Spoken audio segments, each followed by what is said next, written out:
And welcome back to the show. In 1997, Baseball America listed Peter Gammons as one of the most powerful men in baseball. He's got 1 million contacts, and if a big story breaks, Peter Gammons' name is usually on it, and it is my pleasure to introduce Peter Gammons and a former Tar Heel. Welcome to the show. Thanks, Paul. Thanks for coming in. First of all, we got to talk about Mark McGwire. I mean, everybody's talking about it, number 56 and 57.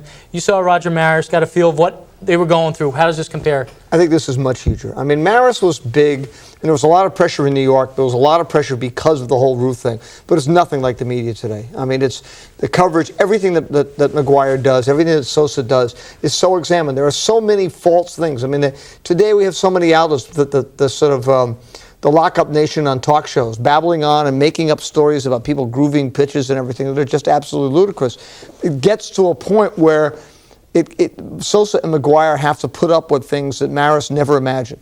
That said, I think they've both really done it well. I mean, I can't imagine Albert Bell, who might just hit 22 home runs this month and break it anyway. But, I mean, I can't imagine Albert Bell dealing with it. But the way McGwire and Sosa have really been just magnificent. Was it to Sosa's advantage that he came into this relatively late? McGwire said he's been dealing with this since December. You know, Sosa came in a little bit late, had that huge month, didn't really have all that pressure that McGwire had. Was that kind of an advantage to him? I think it was. I mean, I think there's no question that starting the season, we were all talking about McGwire, about Griffey, and actually about Bell as well, because there was always that idea that in there mixed with Frank Thomas, if Bell ever kept himself focused all season, he might be able to do it. And the same thing with Griffey, a great deal of attention on Griffey. But with McGwire, I mean, we were talking about Sammy's kind of snuck in. Nobody ever imagined he'd be there. But he just enjoys playing so much. He's such a good guy, and he just loves this whole thing so much. And he, like Pedro, cares so much about what this means to his country that he's just sort of riding along. But there's no question. I mean, I love the way Sammy always goes, "No, Mark McGwire is the man." You know, I'll just come in the back door, and he's really enjoyed it that way. I don't think, though, that the media scrutiny would ever quite be the same with Sammy, and I think part of that is the media's reluctance to deal with Hispanic players. Sammy Sosa's fine. He's a very good interviewer. He's a great guy. But I think people are always afraid that somehow somebody out there in TV land won't exactly understand what he said. Is it going to mean as much if both guys break the record? No. I mean, I'd like it to be, but I don't think it will. I mean, I don't think... no. I think if two guys do it, they'll say it was a huge home run year, which it is. But it's a huge home run year, and yet runs per game are down. The batting average in the major leagues is down a little bit. So I'm to just blame it on expansion pitching the way everyone in 1961 blamed Maris's aberration on the expansion pitching. They said everybody out there is Eli Gerba, and that's why they're all hitting all these home runs. And it is true. I mean, you know, Norm Cash at 363, and then what? 250 or 240 the next year. There were a lot of aberrations that year. It was also the first year there was ever expansion. It was the first time they ever went from 154 to 162 games. So people kind of thought, well, this isn't traditional baseball. This time around, you know, we know what the ground rules are, but they've dealt with a lot of pressure. And I think what we're also seeing is a ton of pressure on pitchers. I don't think there's as much pressure on the pitchers pitching to Sosa because he's dealing with a pennant race.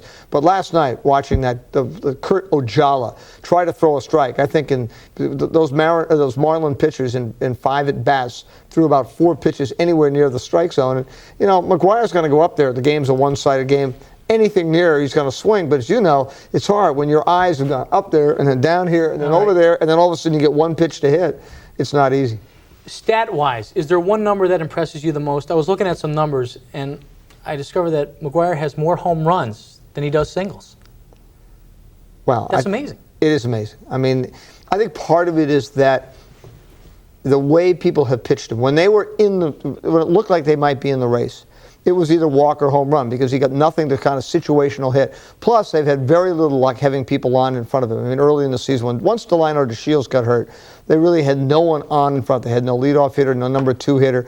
Now, you know, Jordan recently has done a little bit more in the 2 spot, but really it's been a very erratic team as far as getting people on base. So erratic that they're hitting the pitcher 8th, you know. So, you know, he's had to go and lift the ball. Now, he does normally hit the ball in the air a lot more than he does on the ground, but I don't think there's any question. For the last month, 5 weeks, he's thought a lot about it. I mean, he's looking to get a ball in the air anyway, but I think he's kind of thinking, you know, he hits a single and people go, and get up and leave the ballpark. It seems like he's such a different player when he hit 50, when he got his 50th home run. it seemed like the weight of the world was off his shoulders. He started showing emotion. He started being more personable with the media. Was the big 50 more important in a lot of ways than maybe getting 57? I think so, because, I mean, remember, he had hit 52 years in a row. So he understood that, but he hit 50, but he couldn't get to the 60. And I remember in spring training talking to him one day, and he said the same thing that he said 2 months later and 3 months later. Once I get to 50, there's something to talk about, but I'm not even there. Back 2 years ago, I did a Sunday conversation for ESPN with him, and he was at about 40 at the time. And he said, you know, until you get to 50, I mean, I really, there's nothing here for me to talk about. It's so tough. At that point, 49 was the top he'd ever hit. So that, you know, that became the number. But once he hit that 50, he said, okay. Plus, they were out of it. There's no question they were out of it. So now it's kind of, okay, I'm going to have my fun. But he also knew in that position, remember, he was Player of the Year in September last year. He was Player of the Year in the American League the year before. He knew that once he got to that spot, he's strong. He's going to get a lot of pitches to hit in the month of September. I think he felt at that point, okay, I can now do it. And I don't think the one thing, he's not afraid of it at all. When he breaks the record, if and when he does, are we going to see something like a Roger Bannister with a 4-minute mile? It took so long for that to break the record, and then once they did, the floodgates open. I mean, you think people are going to break it next year and the year after that? I kind of doubt it. I think that those records kind of go together. It's interesting. I was listening to a tape that someone had at ESPN yesterday of a Roger Maris talk show. He did a talk show about 20 years ago. And he was talking about 61. And he made the point that it's really good to have somebody else along for the ride. You need someone else to push you and to kind of help you through it, so that when you go 0 for 4 and the other guy hits the home run, he said, I had Mickey Mantle, Ruth had Gehrig that year, and it's really important, if someone else is going to approach 61, he'd better have someone else along for the ride. And I think it's helped McGwire. It's kind of fun the way last night was one of the first times that Sosa caught him, and then McGwire didn't beat him in the same day. Of course, the next night he went and hit 2. But I think they're both really enjoying it now. The problem for Sammy is that he comes to a situation, and let's say he's 0 for 4, but he comes up in the 9th inning. Fans are all hoping he's going to hit a home run. But the important thing for him is to say, you know, hit a ball to the right side, move the guy up, try to get the run to keep the Cubs in the wild card race, and right now they have a great opportunity to win that thing. He has to keep that focus, even if people are disappointed. Let's switch gears a little bit. Talk about the Red Sox, okay? Did they do enough? Did Dan Duquette do enough to get this team past the first round of the playoffs? I mean, assuming they're going to make the playoffs. Did he do enough to get this team past the first round of the playoffs? I think he did as much as he could do. I really do. I mean, they weren't going to get Randy Johnson. They weren't going to get Roger Clemens. They weren't going to get that pitcher that could take them to the next level.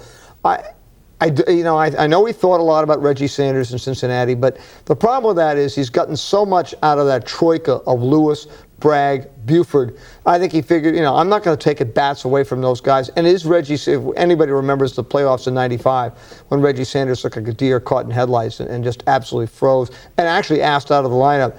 You know, is he a guy you want to spend $3.7 million a year on? Probably not. So I think he's done what he can do. That said, I think there may be a little bit too much of a tendency around Boston to think, oh, it's automatic that they're going to beat either Anaheim or Cleveland. Can they beat them? Yeah, because I think their pitching is good enough.